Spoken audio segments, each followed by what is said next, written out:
Hello बच्चों, welcome back. आपके सामने आज क्लास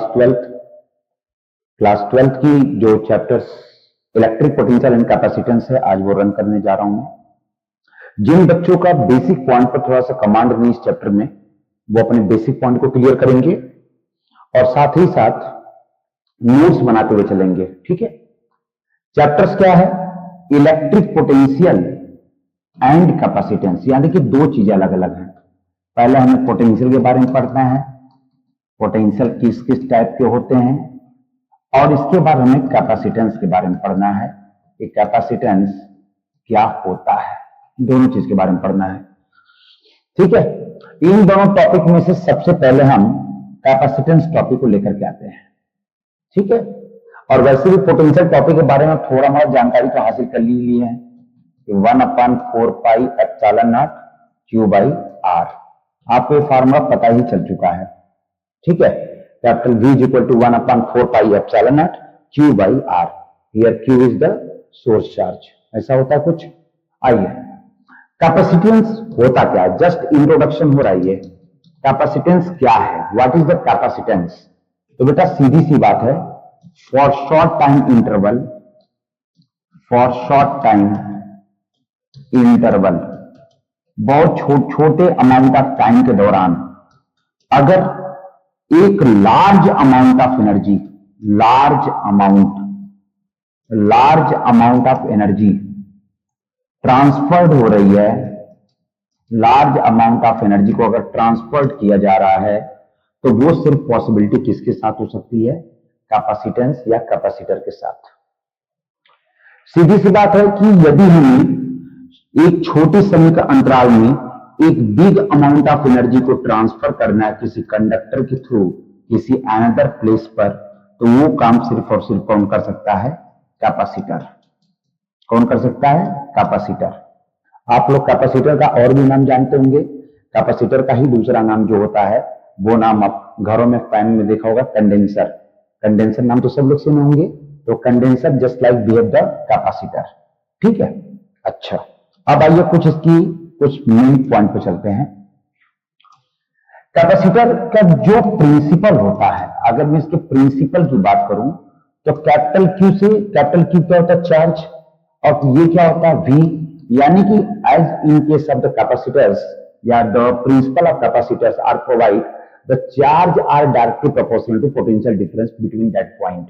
इस फॉर्मूले को सब लोग याद रखो। अब यहां पर देखिए क्या हो रहा है, Q इज इक्वल टू, जब इसको आप हटाओगे क्या बनेगा? CV। ये हो जाएगा C is equal to Q/V। ये बन गया आपका। Q को क्या कहते हैं? कूलाम। V को क्या कहते हैं? वोल्ट। तो इस C को क्या बोलते हैं? कैपेसिटेंस। क्या बोलते हैं? कैपेसिटेंस।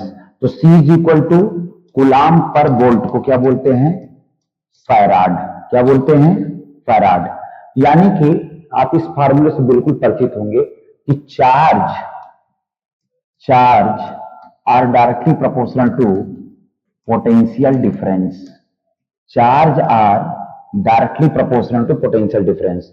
यानी कि आप सोर्स चार्ज को अगर आप बढ़ा रहे हैं, सोर्स चार्ज को अगर आप इंक्रीज कर रहे हो, ये सोर्स चार्ज है ना, अगर सोर्स चार्ज को अगर आप इंक्रीज कर रहे हैं, तो डेफिनेटली क्या होगा कि इनकी इलेक्ट्रिक फील्ड भी बढ़ेगी, इलेक्ट्रिक फील्ड लार्ज होगी।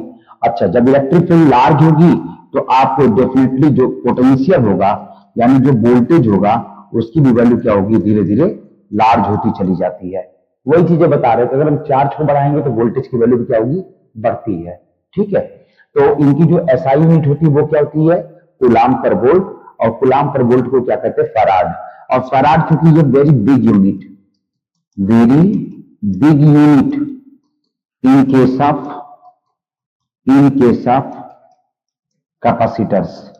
कैपेसिटर्स की बहुत बड़ी यूनिट होती है।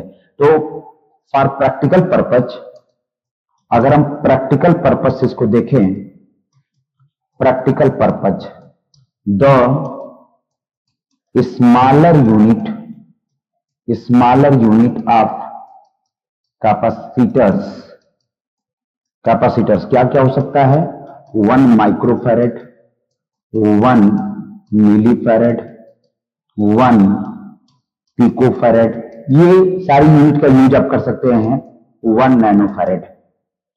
ये काफी बड़ी यूनिट होती है, फैराड बहुत बड़ी यूनिट होती है, लेकिन यदि हमको स्मॉलर यूनिट्स के बारे में बात करनी है तो इस फैराड के कुछ स्मॉलर यूनिट्स है, micro farad, milli farad, pico farad and nano farad.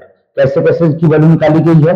1 micro farad 10⁻⁻6 farad, 1 milli farad -3 farad, 1 pico farad -12 farad और 10⁻⁹ फैराड। इनको आप दिमाग में रख रहिएगा। तो ये रहा कैपेसिटर्स के कुछ परिचय, इंट्रोडक्शन। मैं थोड़ा सा और इसमें डिटेल आपको बता रहा हूं, जरा डिटेल थोड़ा देखिएगा। देखिए होता क्या है कि ये जो कैपेसिटर्स होते हैं, जो कैपेसिटर्स का प्रिंसिपल होता है, जो कैपेसिटर्स का वर्किंग प्रिंसिपल होता है, उससे हम कैपेसिटेंस कहते हैं। उसको हम क्या बोलते हैं? कैपेसिटेंस। ठीक है, जिसको रिप्रेजेंट करते हैं कैपिटल सी से। तो आपने यहां फार्मूला को क्या पढ़ा? Q = CV, और फार्मूले में आपको क्या मिल गया? C = Q/V। आपको इस फार्मूले को तैयार करके चलना है। आप इस चीज को यहां पे नोटिस करिएगा बेटा कि देखिए हर एक फार्मूले में कि ये आ रहा है V, तो V को हम क्या कह सकते हैं? V को हम क्या बोलते हैं? Potential difference. इसी बात की जिक्र इस चैप्टर के अंदर होगी, इसी बात की जिक्र।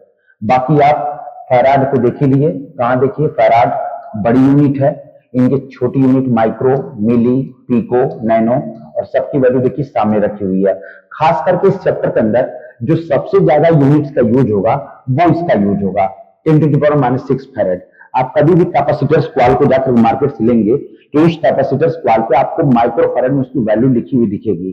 ठीक है, इस चैप्टर के अंदर क्या क्या और पढ़ना है वो भी जिक्र कर दे रहा हूं आपको। देखिए अभी पढ़ना होगा स्फेरिकल कैपेसिटर्स, ये आपको पढ़ना होगा।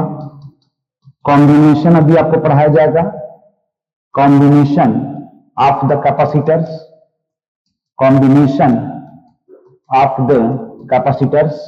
और इसके साथ साथ इसका सबसे important question parallel plate capacitors, parallel plate capacitors.